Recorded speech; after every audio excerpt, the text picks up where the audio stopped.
welcome to this week's Divine Testimony.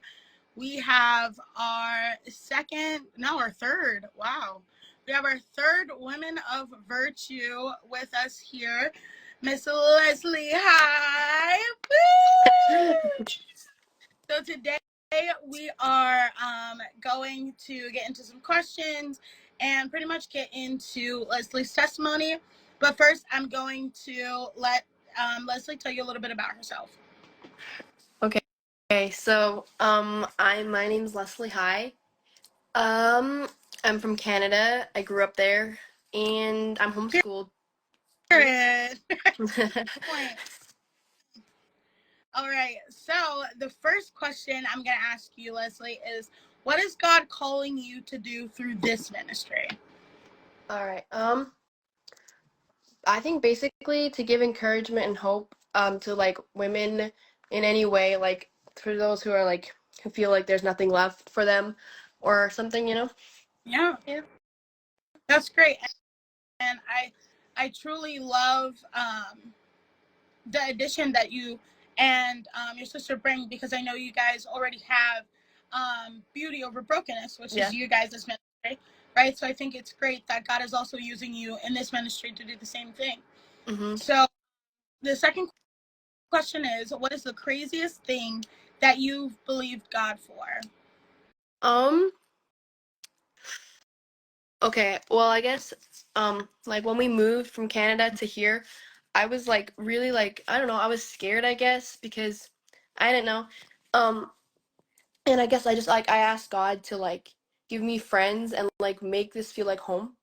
And like within like a month or two, it had already felt like that, and I was just like Man, that's great. That's great, because I know that for me, moving away, when I moved across country, it was very hard to reacclimate, and especially moving to a whole nother country where you don't get to go back. And also, you're a kid, right? Well, you're not so much now you're a teenager. That's crazy.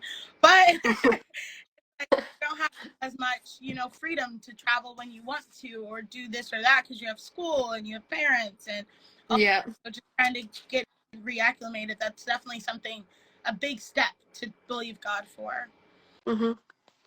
So, question number 3, what is the biggest trial that you feel as though you faced? Probably having to move countries. Definitely. So, the last question I'm going to ask you is, what is one piece of advice that you would give your younger self? To like keep having faith, because like even when it feels like you're at your lowest spot in your life, like God will always give you a breakthrough some point. And like sometimes I know like it feels like I don't know, you're at the end of yourself and like nothing's ever gonna get better, but just to like keep trusting, because he knows what he's doing. That's good. So one bonus question, one curveball. You're always doing this to me, Todd. I have to. So, what would you say is your favorite verse in the Bible, and why? Wow, and you didn't even give me time to think this through. I love you so much. Sure.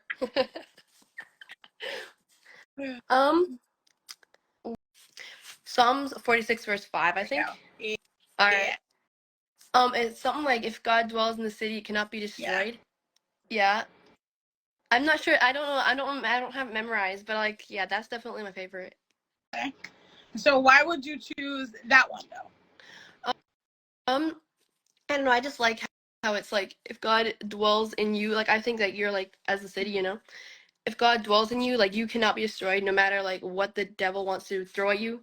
Like if God is living inside of you, you're not gonna be destroyed. And I like that promise, that proclamation.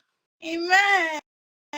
See, it wasn't that bad. It wasn't that bad. It wasn't that bad.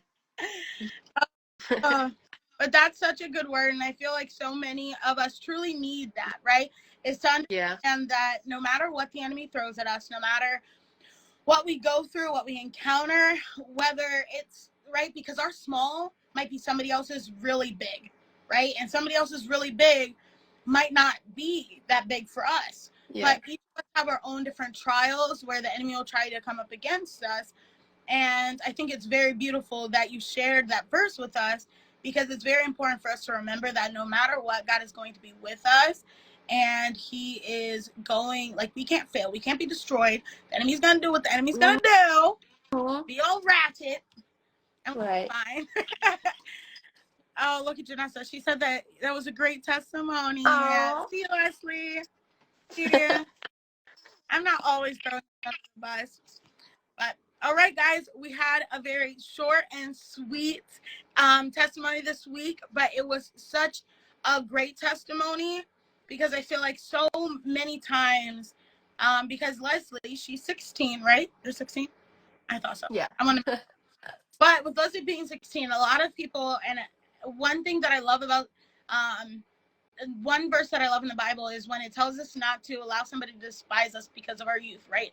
And I think that's so important, because you think just because she's 16, right, you don't have a testimony yet, right? Your hasn't been built, but you do, right? You have such an important voice and an important testimony that so many younger girls, right, and even so many older people could benefit from hearing, right? Because you've already had to face some pretty big things at your age. And not only that, you understand that God is sovereign and faithful through it all. So thank you so much for joining us today, and we will see you guys next week. Bye. Bye.